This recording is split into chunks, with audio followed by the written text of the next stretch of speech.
BMW X1 car है ये, और ये गाड़ी स्टार्ट नहीं हो रही है।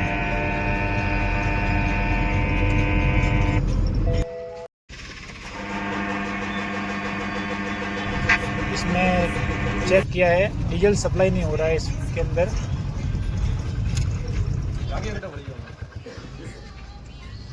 फ्यूल पंप को अब चेक किया है तो देखा इसके अंदर चूहे भी थे बहुत सारे।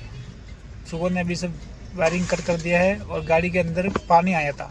पानी के कारण इसका फ्यूल पंप का मॉड्यूल शॉर्ट हो गया था अंदर से, तो उसको खोला है अभी।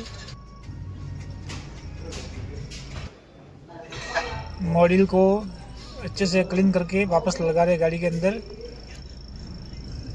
ये लगा दिया है मॉड्यूल। अब चेक करते हैं डीजल आता है कि नहीं आता है। बस अब डीजल सप्लाई चालू हो गया गाड़ी के अंदर, और गाड़ी भी स्टार्ट हो गई है। चैनल को सब्सक्राइब करें, लाइक करें, शेयर करें।